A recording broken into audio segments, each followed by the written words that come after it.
Oh look, it's another Star Trek courtroom drama episode. Oh, I can't wait for our heroes to suddenly act as expert legal counsels. Nah, that's what happens in the era of the next generation. The classic Trek era still relied on actual lawyers, you know, like Samuel T. Cogley. Oh, so what's the crew going to do then? Sit and watch mostly.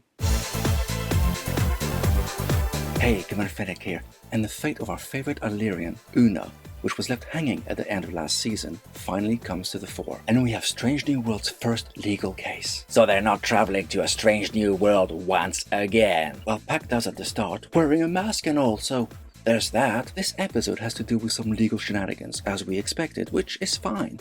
And I really like the attention to detail in bringing back elements we'd seen from the original series. You mean like the court bell, uniform decorations, the lie detector light, and even those little colored 3.5-inch discs? Exactly. Yeah, that was a nice little bit of nostalgia, but as we've seen with Picard's third season, nostalgia does not a story make. And that's why I appreciated those. They were there, they were fun to see, but they weren't integral to the story. Just a little bit of eye candy that could easily be missed by non-veterans without them actually missing out on anything story-wise.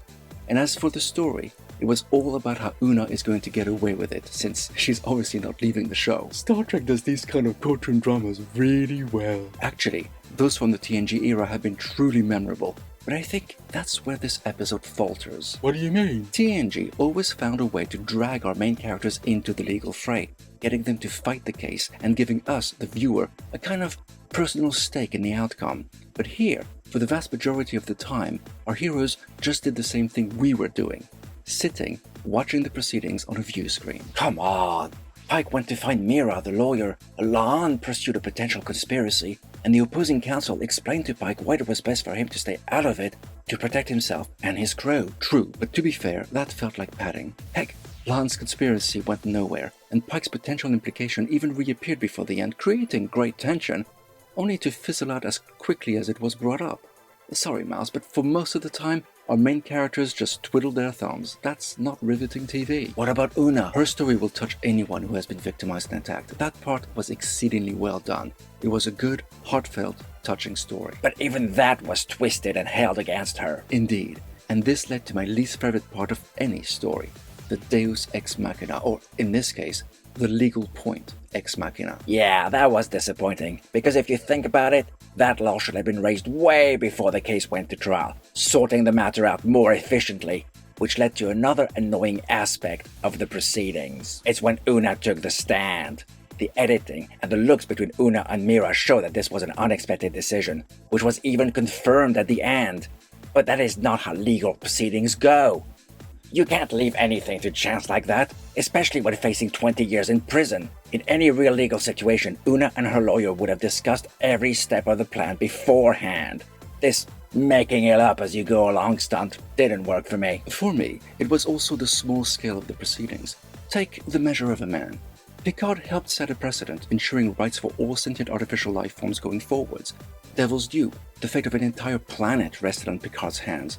Drumhead, Picard helped squash an escalating witch hunt within Starfleet.